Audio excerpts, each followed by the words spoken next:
2019-এর পর 2024 4 বছর পর ফের পৌষ মেলার আয়োজন বিশ্বভারতীর। গতকাল সকাল থেকেই নানান অনুষ্ঠান আর গান, পূর্বপল্লীর মাঠে মেলা জমজমাট শান্তিনিকেতন।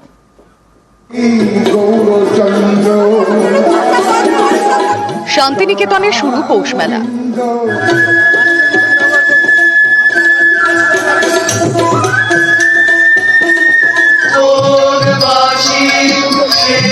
ছাতিম তলায় বৈদিক মন্ত্রপাঠ, গান, এভাবেই সোমবার পৌষ মেলার শুরু। চলবে 28শে ডিসেম্বর পর্যন্ত।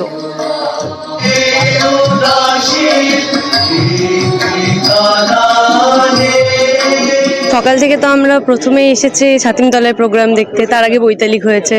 তো খুশি মানে প্রচণ্ডই খুশি, 4 বছর পর আবার সেই রকমভাবে জাঁকজমকপূর্ণভাবে মেলা হচ্ছে। মানে এটা তো বিশ্বভারতী স্টুডেন্ট বা আরও আশেপাশে মানুষদের জন্য তো এটা সত্যিই খুব আনন্দকর জিনিস।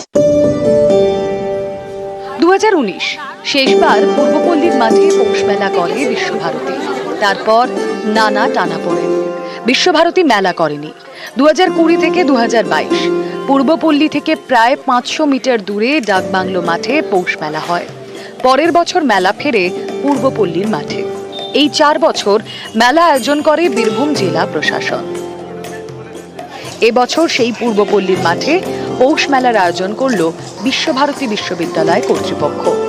বিশ্বভারতীর যে চিরাচরিত যে উৎসবগুলো থাকে সেগুলো সবগুলোই আছে, এবং সাথে বরং দুদিন আমাদের রাজ্য স্তরের ওদের সাংস্কৃতিক অনুষ্ঠানও রাখা হয়েছে। যেহেতু 4 দিনের জায়গায় 6 দিন মেলা হচ্ছে, আমাদের 4 দিন আর রাজ্য প্রশাসন ওদের 2 দিন।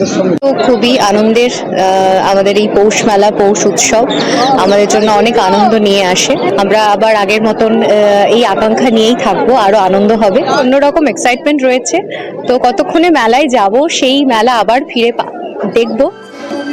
এই পৌষ মেলায় বাউল গান রয়েছে, নানা রকমের স্টল। এই নিয়েই এখন জমজমাট। প্রতি বছর পৌষ মেলায় স্টল দেয় বাংলাদেশ। এবার অন্য ছবি, মেলায় বাংলাদেশের স্টল নেই। শান্তিনিকেতন থেকে ইন্দ্রজিৎ রুজ, নিউজ 18 বাংলা।